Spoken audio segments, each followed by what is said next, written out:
उसे इंग्लिश में कहा जाए, उसे अरबियन भाषा में कहा जाए, उसे किसी भी लैंग्वेज में कहा जाए, सत्य हमेशा सत्य ही होता है।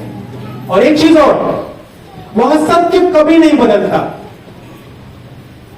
योगीराज कृष्ण से पहले भी कहा गया, पुरुषोत्तम राम से पहले भी कहा गया, वेद आए तब भी कहा गया, वेदों के पहले भी कहा गया होगा।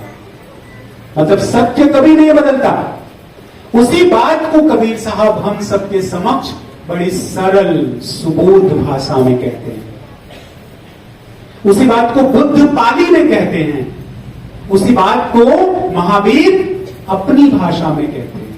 समझ रहे हैं ना? इसलिए भाषा का कोई अवरोध नहीं है। वही लिखा गया, न जानामि योगम जपम नहीं वो पूछा, मुझे कुछ नहीं आता, मुझे नहीं पता अगरबत्ती कैसे घुमाते हैं, मुझे नहीं पता ध्यान कैसे करते हैं।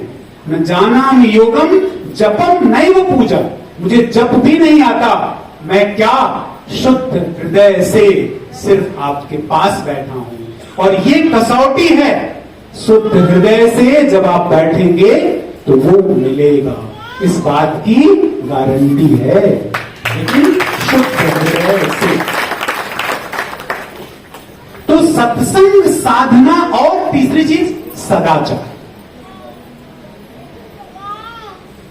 सदाचार ऐसा कोई कार्य जो उचित हो, जो सही हो, वही कार्य करना अपने जीवन में। अब देखिए, सदाचार मतलब अच्छे विचारों की प्रस्तुति, और सदाचार करने की सबसे पहली जिम्मेदारी आपकी अपने साथ है। पहली जिम्मेदारी। एक और सत्य आप लोगों को उद्घाटित करूं मैं, ये तो आप सब जानते भी हैं, किसी के साथ आप नहीं जाएंगे, न गुरु के साथ।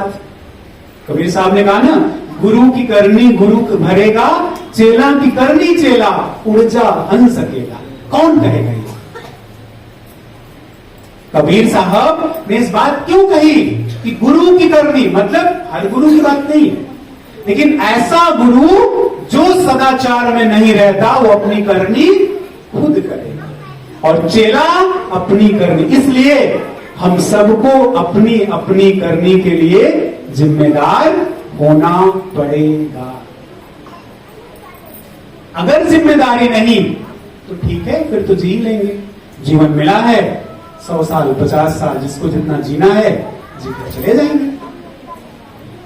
लेकिन जो सत्य का अन्वेषण करेगा, वह इस सत्ता में विलीन होकर हमेशा रहेगा, जैसे सामल साहब रहे और हैं। इस तरह से हम भी रहेंगे, लेकिन जब कुछ का चिंतन करेंगे।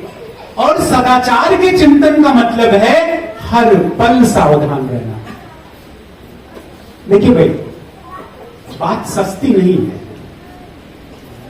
अगर आप भ्रम में हैं कि बात सस्ती है तो मुझे माफ करें, सस्ती नहीं है।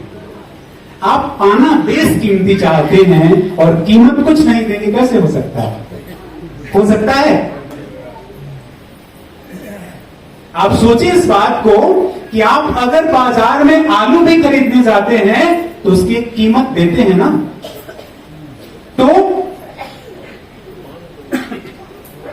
क्या है, उसकी कीमत तो आपको देनी ही पड़ेगी, और कीमत सस्ती नहीं है।